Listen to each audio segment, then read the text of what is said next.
అందరికీ నమస్తే, సలాం. ఒక 2 రోజుల ముందు వచ్చి మన ఊర్లో 2 యాక్సిడెంట్లు జరిగినాయి. దానివల్ల మాకు చాలా ఇబ్బంది అయిపోయింది. అవి విని అవి చూసి ముందరకరా కొంచెం డ్రైవింగ్ చేసేటప్పుడు జాగ్రత్తగా చాలా కేర్ఫుల్గా డ్రైవింగ్ చేయండి. మిమ్మల్ని నమ్ముకొని ఒక ఫ్యామిలీ ఉంటుంది, మిమ్మల్ని నమ్ముకొని కూర్చో ఉంటారు మీ ఆటోల్లో. కానీ ప్రతి ఒక్క డ్రైవర్కి చెప్తా ఉంటా, చాలా బ్యాడ్ టైం నడుస్తుంది డ్రైవర్లకు.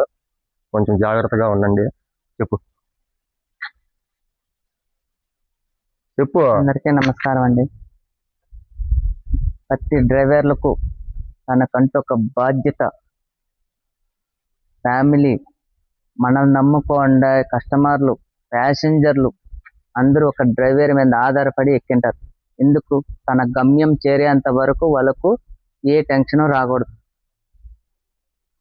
కాబట్టి డ్రైవింగ్లో ఎటువంటి ఆల్కహాల్ తీసుకోవద్దండి. దయ ఉంచి ప్రతి అన్నగారికి చెప్తున్నాము, ప్రతి డ్రైవర్లకు చెప్తున్నాము. డ్రైవింగ్ సీట్ అది స్టీరింగ్ కావచ్చు, ప్లస్ హ్యాండిల్ కావచ్చు, ఎవరైనా ఏది డ్రైవింగ్ సీట్లో కూర్చున్న వాళ్ళు ప్రతి ఒక్కరికి ఆల్కహాల్ దయ ఉంచి తీసుకోవద్దండి. నిర్లక్ష్యం ఫస్ట్ మేము తెలియజేసి, చిన్నవాళ్ళైనా మేము మీ పాదాలు పట్టుకొని తెలియజేస్తున్నాం, నిర్లక్ష్యం డ్రైవింగ్ చేయకండి. గమ్యం బండి స్టార్టింగ్ నుంచి గమ్యం చేరేంత వరకు ఎవరే కానీ నిర్లక్ష్యం డ్రైవింగ్ చేయకండి. దయ ఉంచి అందరికీ ప్రమాణం చేసి చెప్తున్నాను, బాధ్యతగా డ్రైవింగ్ చేయండి. మనల్ని నమ్ముకొని మన అమ్మ ఉండొచ్చు, మన భార్య ఉండొచ్చు, మన బిడ్డలు ఉండొచ్చు. నిర్లక్ష్యం ద్వారా చటకా నిలబడిన వాళ్ళకి ఏ దారి చూపించలేని పరిస్థితిలో ఉంటాం. ఒక డ్రైవర్ కష్టం ఎట్లుందంటే, ఆ అక్కకు 2 రోజుల ముందు జరిగింది. అక్కకు 2 కాళ్ళు ఇరిగి తలకు తగిలి స్పాట్లో చనిపోయింది.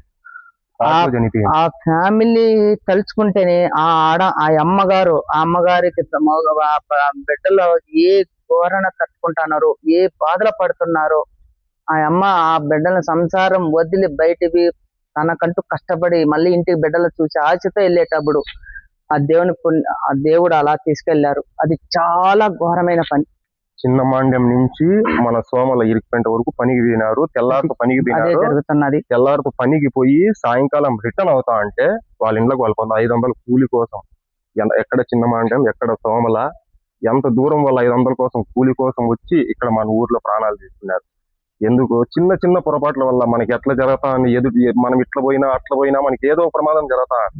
ఆ అక్క చిన్న పిల్లలు అంట. ఆ అక్కకు నాకు నిజంగా ఏడుపు వస్తుంది ఆ అక్క గురించి. ఆ హాస్పిటల్ కాడ పోయినప్పుడు వాళ్ళ అమ్మో వాళ్ళ అత్తో ఎవరో నాకు తెలియదు, ఆ అమ్మను పట్టుకొని ఎట్లా ఏడుస్తానంటే మేమందరం డ్రైవర్లు ప్రతి ఒక్క డ్రైవర్ ఏడ్చిన వాడ. తలుచుకుంటే చాలా కళ్ళల్లో నీళ్ళు వస్తాయి.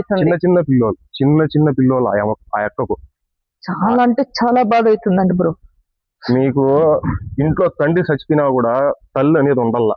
ఎందుకంటే తల్లికి తండ్రికి చాలా తేడా. లోకం తెలియజేసేదే ఫస్ట్ తల్లి తర్వాతనే మనకి ఏ ప్రపంచం.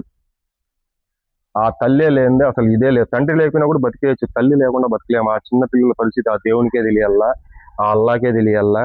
ఆ అల్లా వాళ్ళకు, ఆ దేవుడు వాళ్ళకు చల్లగా ఆ పిల్లల్ని పెద్దోళ్ళు చేసి వాళ్ళ సంరక్షణ అంతా చూసుకోవాలి అల్లా. మేమైతే మనస్ఫూర్తిగా ఆ అమ్మ కోసం అయితే మేము ప్రతి ఒక్కరూ ప్రార్థన చేస్తా ఉన్నాం, దువా చేస్తా ఉన్నాం. ఆ అమ్మ ఆత్మకు శాంతి కలగాలని. నేను ఎవరికన్నా ఏదన్నా మేమిద్దరం తప్పుగా మాట్లాడింటే, మీ మనసు ఏదన్నా కష్టపెట్టింటే సారీ. మా వీడియో నచ్చితే లైక్ చేయండి, షేర్ చేయండి. ఇది మాత్రం మనసులో చిరస్థాయిగా గుర్తుపెట్టుకోండి. ఓకే, అందరికీ బాయ్, నమస్కారం.